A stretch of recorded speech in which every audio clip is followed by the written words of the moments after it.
नमस्कार दोस्तों, आप सभी का स्वागत है मेरे चैनल आदर्श मिश्रा में। से दोस्तों, आज का जो वीडियो है काफ़ी ज़्यादा इंटरेस्टिंग होने वाला है। आज का जो वीडियो है वो है why should India help Taiwan. इस सब्जेक्ट के ऊपर आज हम लोग डिस्कशन करने वाले हैं कि क्यों इंडिया को मदद करनी चाहिए और इंडिया का इसके पहले ताइवान को लेकर क्या स्टैंड था, क्या इंडिया का सिंगल चाइना पॉलिसी पहले सपोर्ट करता था और अब क्या है, और किस वजह से इंडिया को हेल्प करनी चाहिए, सारी चीज़ें। और यहाँ पे चाइना का जो एंगल है, चाइना का जो एक रोल है, उसको भी हम लोग यहाँ पे ब्रीफली डिस्कस करेंगे। दोस्तों, अगर आप मेरे चैनल पे नए हैं तो प्लीज़ सब्सक्राइब कर दीजिए और बेल आइकन को भी दबा दीजिए, जिससे आप सभी को मेरी नोटिफिकेशन जल्दी से जल्दी मिल सके। चलिए दोस्तों, वीडियो को चालू करते हैं। इंडिया को ताइवान की मदद इसलिए भी करनी चाहिए क्योंकि ताइवान एक फ्रेंडली कंट्री है टुवर्ड्स इंडिया, और बहुत लंबे टाइम से इंडिया की जो फॉरेन पॉलिसी है वो वन चाइना के प्रिंसिपल को फॉलो करती आई है। और हालांकि इंडिया ने अनऑफिशियली ताइवान से रिलेशंस रखे हैं, ट्रेड होता है दोनों कंट्रियों के बीच में, लेकिन mainland China, that is People's Republic of China की वजह से इंडिया ताइवान को रिकॉग्नाइज भी नहीं करता है। और यहाँ तक कि पूरे दुनिया में कोई बड़ी इकॉनमी या कोई बड़ी कंट्री ताइवान को रिकॉग्नाइज़ नहीं करती है। हाँ, हालांकि कुछ छोटी मोटी आइलैंड नेशंस हैं जो कि ताइवान को रिकॉग्नाइज़ करते हैं, लेकिन और कोई बड़ी कंट्री रिकॉग्नाइज़ नहीं करती। और इवन यूएन में भी कोई मेंबरशिप नहीं है ताइवान की, ना ही डब्ल्यूएचओ में है। हालांकि डब्ल्यूएचओ में 2016 तक थी, 2009 से 2016 तक थी, लेकिन डब्ल्यूएचओ में China, mainland China, that is People's Republic of China का इतना ज़्यादा इन्फ्लुएंस बढ़ गया कि जिसकी वजह से 2016 में ताइवान को किक आउट कर दिया गया डब्ल्यूएचओ से। और इंडिया ने चाइना की सोवरेनिटी का पूरा ख्याल रखा, और लेकिन हमको बदले में क्या मिला? हमको बदले में मिला हमारी इंडिया की सोवरेनिटी की बिल्कुल भी रिस्पेक्ट नहीं की गई। इवन जम्मू कश्मीर के कुछ पार्ट को चाइना ने ऑक्यूपाई भी कर लिया 1962 के वॉर के बाद, जिसको हम लोग अक्साई चिन कहते हैं। और यही नहीं, इसके बाद हम लोग को बदले में ये मिला, हम लोगों को बदले में मिला सीपैक। जैसा कि आप सभी जानते हैं कि जो सीपैक है वो पीओके से जाता है, और पीओके इंडिया की टेरिटरी है, और पीओके चाइना वहाँ से लेके जा रहा है। ये हम लोग को उसके बदले मिला सिंगल चाइना पॉलिसी फॉलो करने के बाद, चाइना की पूरी सोवरेनिटी की रिस्पेक्ट करने के बाद। और उसके बाद हमें और बदले में क्या मिला? हमको बदले में मिला डोकलाम हम लोग को मिला।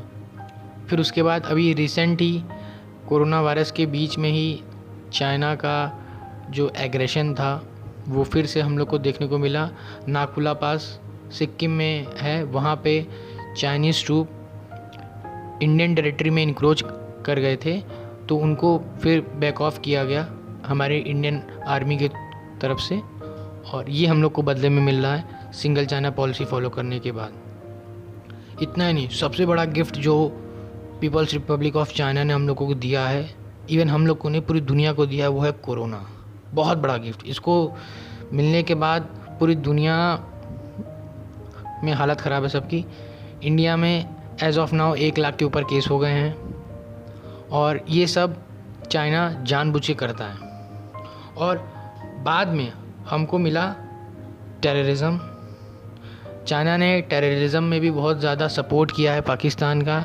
पाकिस्तान को चाइना बैक डोर से वेपन सप्लाई करता है, फंडिंग सप्लाई करता है टेररिज्म फैलाने के लिए जम्मू कश्मीर में इंस्टेबिलिटी बढ़ाने के लिए। और चाइना हर वो कोशिश कर सकता है जिससे जो जम्मू कश्मीर का रीजन है वो अनस्टेबल बना रहे, इंडिया उसी में फंसा रहे। और पीओके से ही, जो कि इंडिया की टेरिटरी है, जो कि जम्मू कश्मीर का पार्ट है, उससे वो सीपैक लेके जा रहे हैं। ये इंडिया की सोवरेनिटी के खिलाफ है, लेकिन तब भी इंडिया ने पूरी चाइना की सोवरेनिटी का रिस्पेक्ट किया। लेकिन चाइना ने क्या किया? घंटा कुछ नहीं किया। हमारी सॉवरेनिटी की धज्जियाँ उड़ा दी। और इन सब के बाद भी India single China policy follow करता है। लेकिन this is the time to show China our moves. यही समय है कि चाइना को भी दिखाया जा सकता है कि अगर तुम ऐसा कर सकते हो तो हम लोग भी ऐसा कर सकते हैं। चाइना पाकिस्तान को सपोर्ट करता है, इंडिया की सॉवरेनिटी को डिसरिस्पेक्ट करता है, तो वैसे ही हम लोग भी कर सकते हैं। हम लोग भी सिंगल चाइना पॉलिसी को ना फॉलो करते हुए ताइवान को रिकॉग्नाइज़ कर सकते हैं।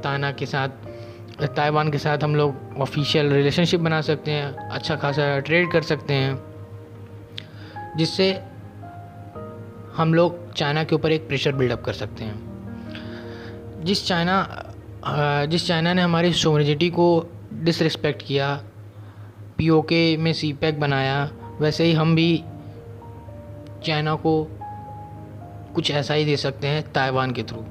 ताइवान को लेके चाइना बहुत ही ज़्यादा सेंसिटिव है और कोई भी किसी भी प्रकार का कोई भी स्टेटमेंट उसको नहीं पसंद है कि ताइवान के बारे में दिया जाए, ताइवान को एज अ कंट्री रिकॉग्नाइज़ किया जाए। ताइवान को अगर रिकॉग्नाइज़ किया जाए तो as a part of mainland China, People's Republic of China, नहीं तो ना किया जाए। लेकिन इन सब के बाद भी ताइवान हमारे साथ इतना फ्रेंडली है। ताइवान की हेल्प करनी एक कह सकते हैं बहुत बड़ा जियोपॉलिटिकल मूव है।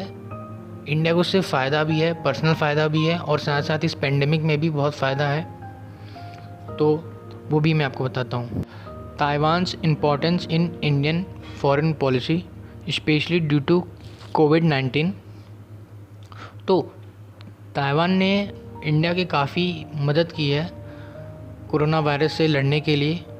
कोरोना वायरस को कैसे डिफीट किया जाए, कैसे कंटेन किया जाए फैलने से, इन सारी चीज़ों में ताइवान ने बहुत मदद की है। और ताइवान मेनलैंड चाइना से बहुत पास में है, लेकिन वहाँ पे तब भी बहुत ही लिमिटेड नंबर ऑफ़ केसेस हैं और बहुत लिमिटेड नंबर ऑफ़ लोग वहाँ पे मरे हैं। तो ताइवान ने वेबिनार एक वीडियो कॉन्फ्रेंसिंग होती है, उसके थ्रू 14,000 इंडियन हेल्थ वर्कर्स को अपने एक्सपीरियंस शेयर किए कोरोना से फाइट करने के लिए, इंक्लूडिंग टेस्टिंग मेथड, ट्रीटमेंट कैसे दिया जाए और अप्रोच टू कंटेनिंग इन्फेक्शन को कैसे कंटेन किया जाए। कंटेन करने का मतलब है कि यहाँ पे कैसे रोक के रखा जाए, फैलने से कैसे रोक के रखा जाए। और यही नहीं, गवर्नमेंट ऑफ ताइवान ने यहाँ पे 1 मिलियन फेस मास्क इंडिया को डोनेट किए हैं। 1 मिलियन माने कि 10 लाख के आसपास इंडिया को फेस मास्क डोनेट किया है ताइवान ने। और ये एक स्पेशल फ़्लाइट के थ्रू 4 मई के आसपास इंडिया में आया था।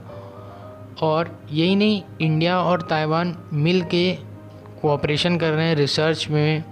और वैसे भी चाइना की सिंगल चाइना पॉलिसी को फॉलो करने के बाद भी इंडिया को कुछ खास फ़ायदा नहीं हुआ, बल्कि उल्टा इंडिया को बहुत लॉस झेलना पड़ता है, क्योंकि चाइना पाकिस्तान की हेल्प करता है इंडिया को परेशान करने के लिए, इंडिया में इंस्टेबिलिटी और टेररिज्म बढ़ाने के लिए, स्पेशली इन जम्मू कश्मीर।